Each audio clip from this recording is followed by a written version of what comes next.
The mind is a workshop, a forge of fate, a private theatre where destinies are rehearsed before they are lived. And yet most walk through life blind to its power, painting grey pictures of fear, lack, and limitation across the canvas of their inner world, then weeping at the masterpiece of misery they've created. What you picture you possess. That is not poetry, that is law, as real as gravity, as permanent as the stars.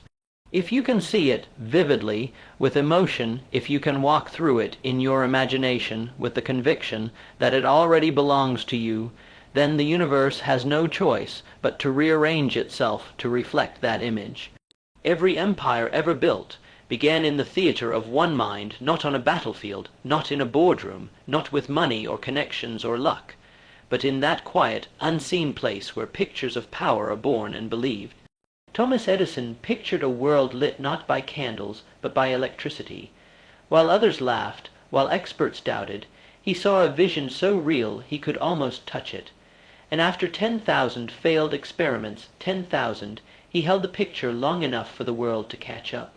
Andrew Carnegie, the steel titan, once said, "Any idea that is held in the mind, that is emphasized, that is either feared or revered, will begin to clothe itself in the most convenient and appropriate physical forms available." Do you see?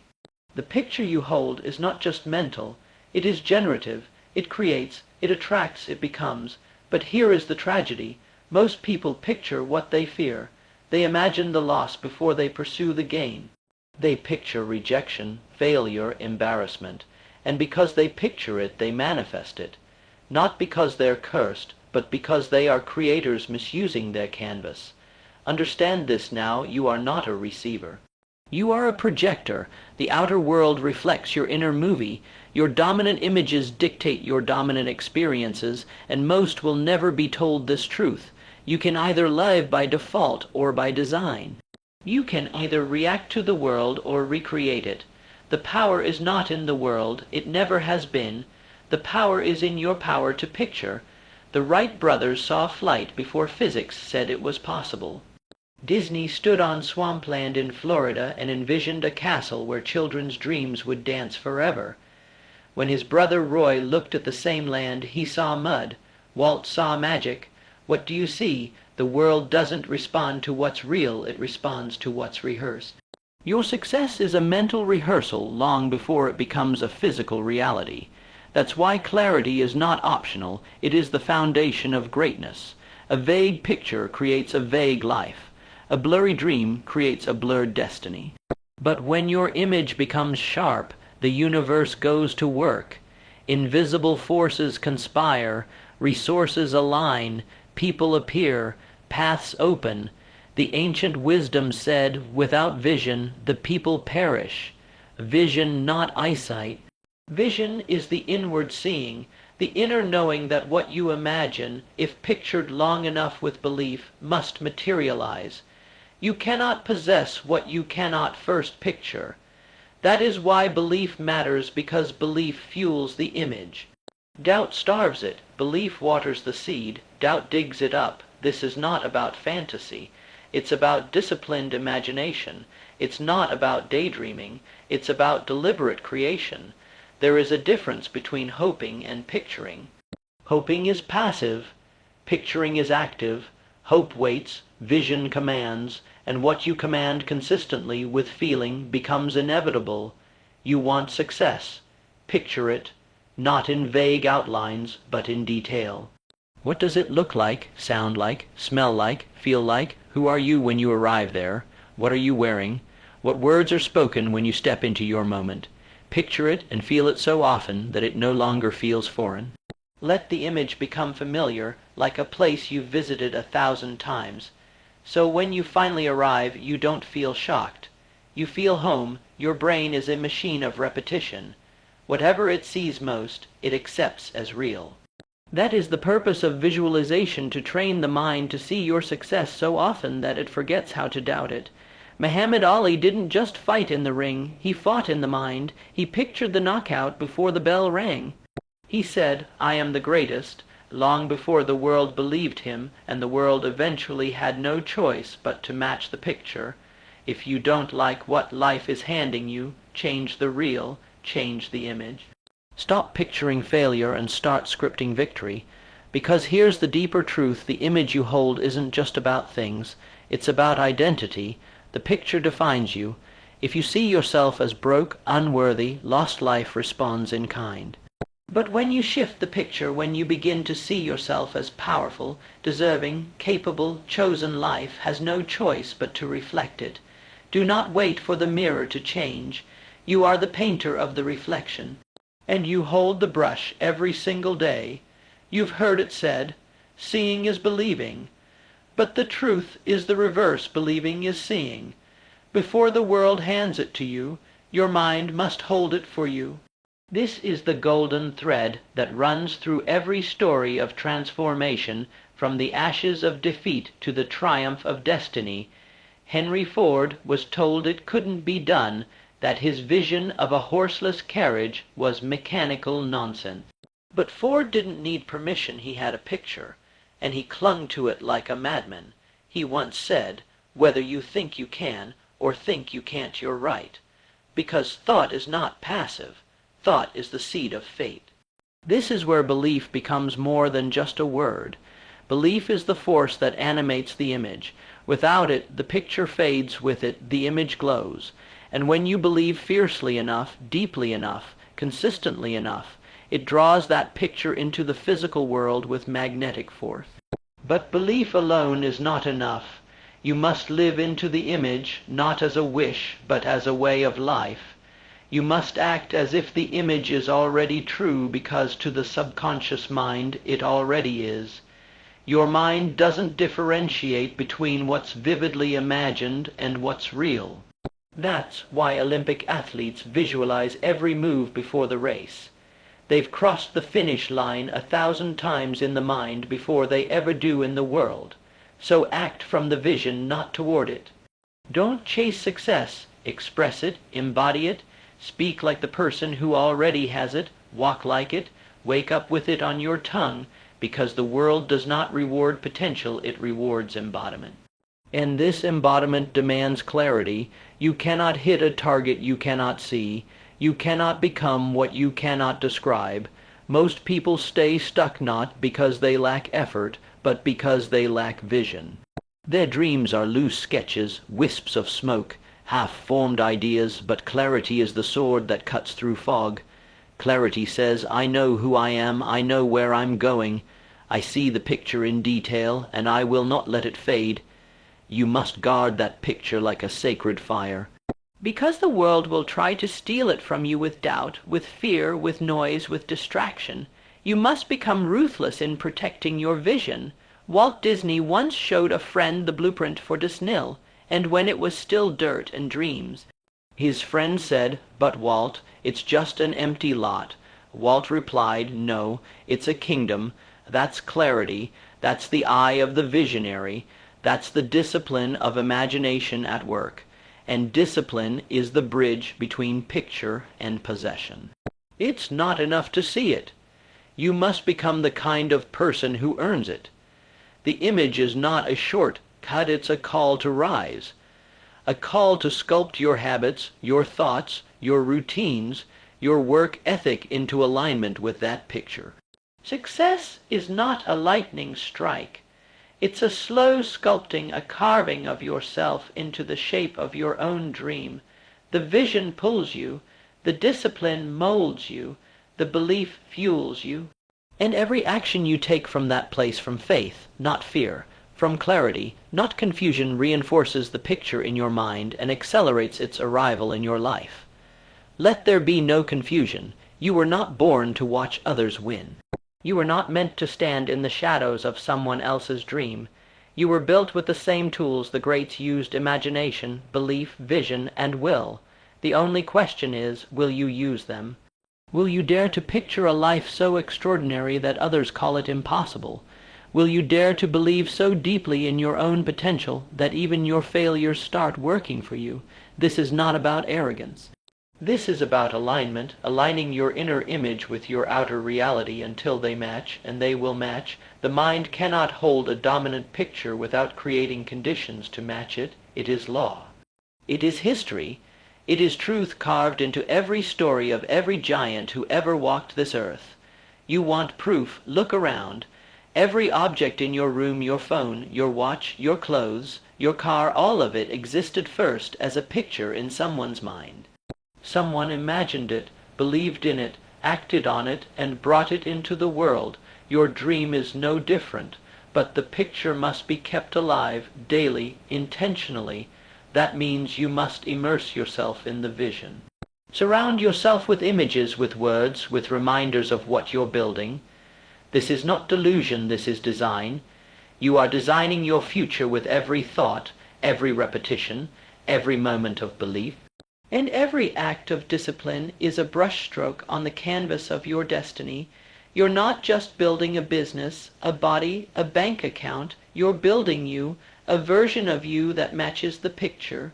That deserves the picture, that possesses the picture, and that version of you is already inside you, waiting for the fog to clear, for the doubts to burn off, for the old self to step aside. Purpose is the engine behind the picture. Without it, vision is empty, a castle in the clouds with no foundation beneath it.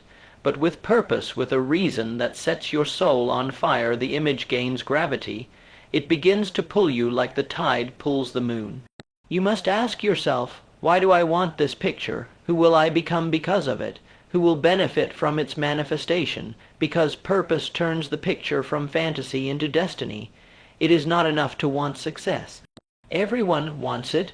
The real power belongs to the one who is driven by something deeper, something beyond applause or approval, something that would burn inside you even if no one ever saw the result. Carnegie had that purpose, not just to build steel, but to forge men. He used his fortune to ignite thousands of minds. He funded libraries not for ego, but because he saw a picture of a world where knowledge was free to the hungry. And that picture, that purpose, made him unstoppable. What is your purpose? Not the surface one, not just money or status, but the root, the fuel, the eternal reason beneath it all. Dig for it, bleed for it. Find it, and when you do, the picture will come alive, because purpose and vision are twins. One sees the future, the other fuels the steps. One lights the fire, the other keeps it burning. When you know your why, the how becomes irrelevant. You stop worrying about methods and start moving with momentum.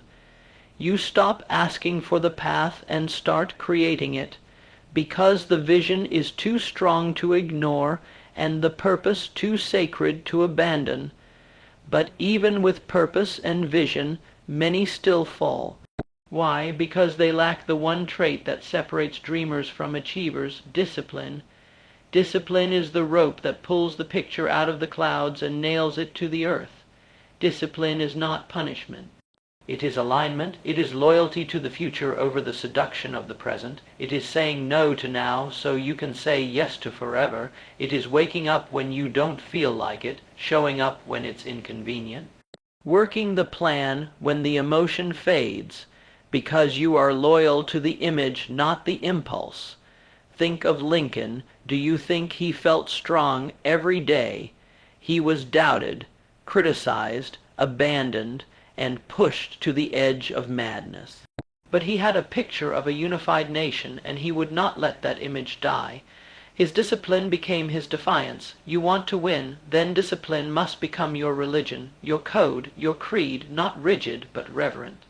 Not forced but sacred, because the truth is you will never rise above the standards you set in secret. You will never possess what you refuse to practice, and no matter how vivid your picture, if you betray it in the dark, it will not show up in the light. Discipline is the price. Pay it, and with each payment you build something deeper: character, identity, and the unshakable feeling that you are becoming what you once only saw. You begin to feel it before it happens. Not as hope, but as knowing, as inevitability, and then something powerful shifts. You no longer chase success. You become the kind of person success chases. You no longer force opportunities. They find you. Because when the inner picture is fully aligned with your daily action, reality has no choice but to match it. The outer world bows to the clarity of inner truth. This is when momentum takes over. When the image begins to manifest in fragments, a meeting here, a breakthrough there, an unexpected yes from the universe, not magic, momentum, the compounded effect of inner vision and outer effort held over time with unshakable belief.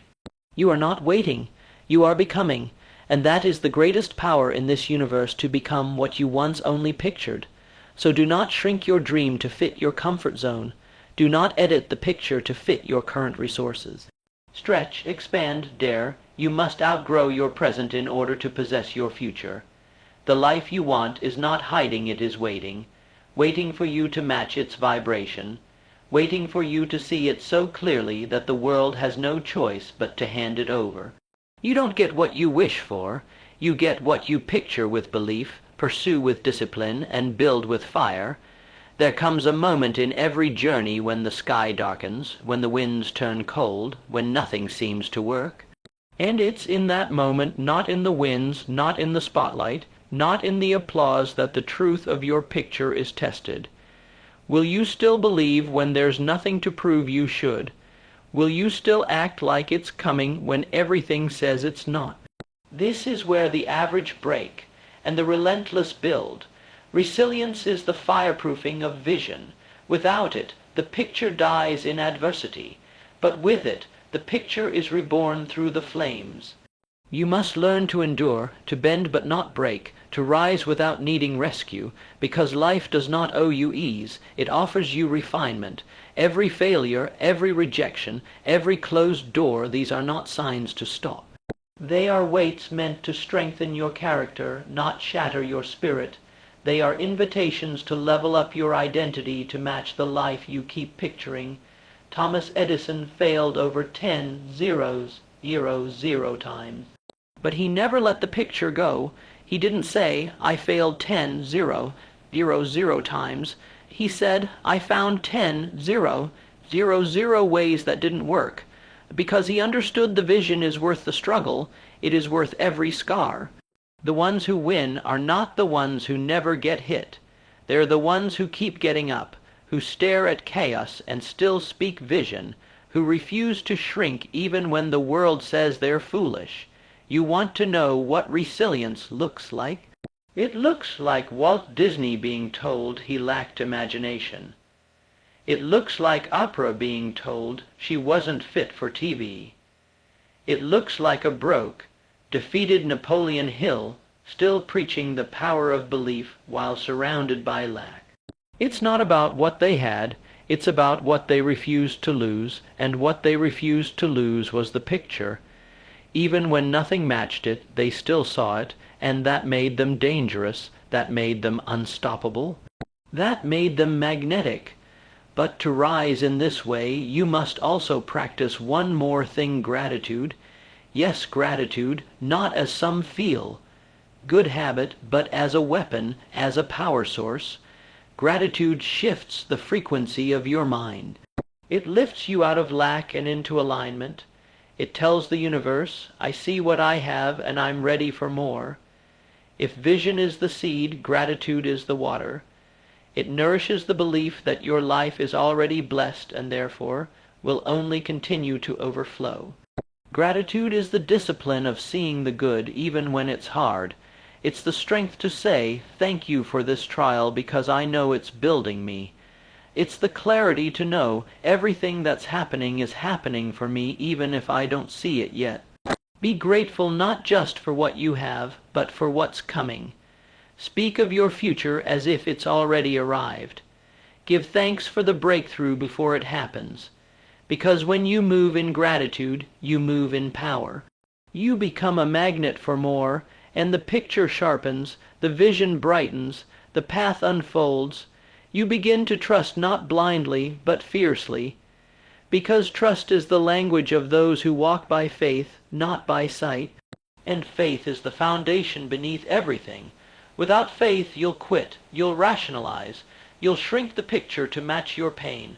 But with faith, You'll stand in the storm and still see sunshine. You'll walk through fire and still feel the rain coming.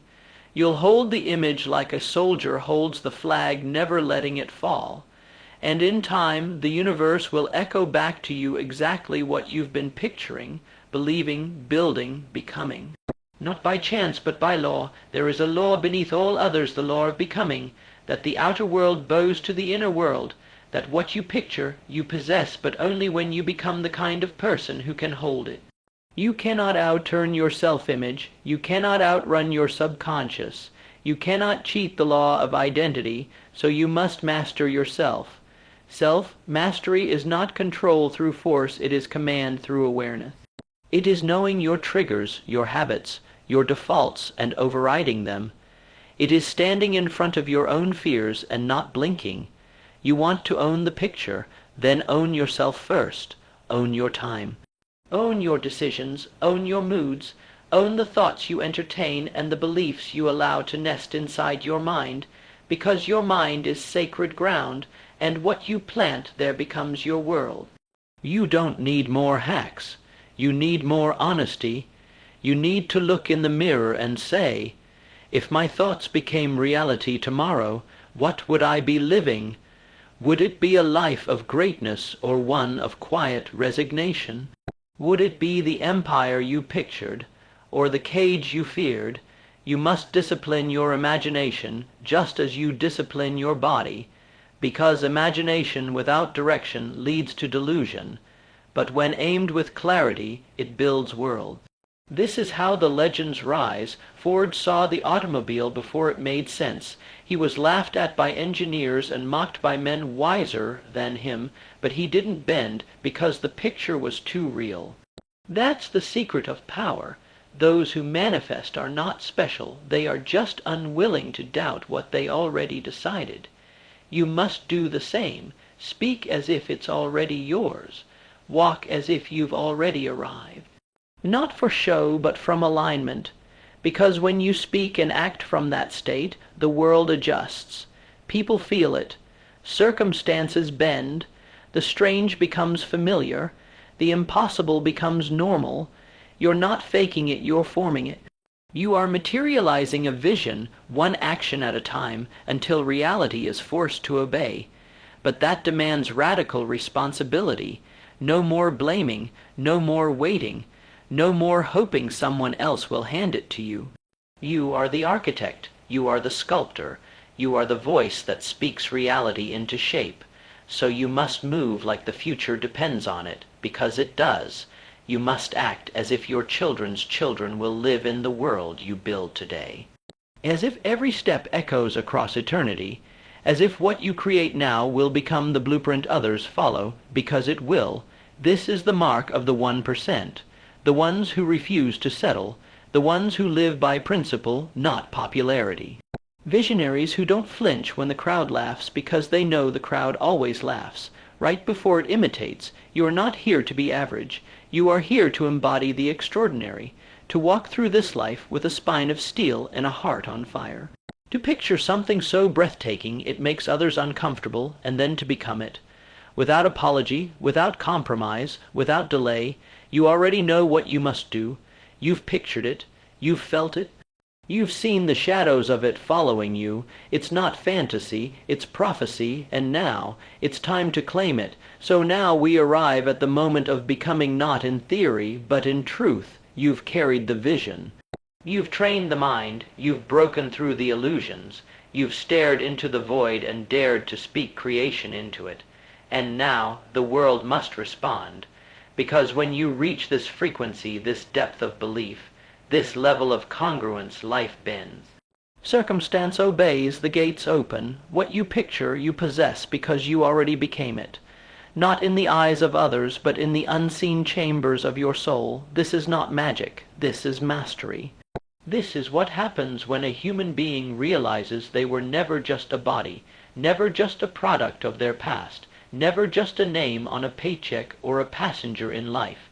No, you are the cause, the force, the origin point. You are divine will wrapped in skin, walking as proof that thought shapes reality, when Lincoln rose from tragedy to presidency. He was living the picture when Carnegie rose from a penniless immigrant to an empire builder. He was living the picture when Hill wrote words that lit fires inside men long after he died. He was living the picture, and now it's your turn. You will not be one of the forgettable. You will not live life like it's something that happens to you. You will wake up every cell of your being and speak, "This is mine because I have already claimed it in spirit, in discipline, in decision, and in action." Your dream is not something far off. It is not something reserved for the chosen few. It is waiting, just beyond hesitation, just beyond fear, just beyond the moment you finally, fully decide. There is no secret left to find, no map left to follow. The only thing left is for you to walk into it. Stand up. Picture it one more time. See it with every sense. Taste it, touch it. Live it in your body until it's no longer an idea, it's a memory from the future. Burn it into your nervous system, and then possess it. Walk like the king you envisioned. Speak like the queen you became. Breathe like the warrior who trained in silence. Move like the architect of destiny. No more waiting, no more hoping, no more doubting. You are it. You are the vision in flesh. You are the storm they warned about. You are the answer to the prayer someone else is whispering. You are the picture made real, and now the world will know it.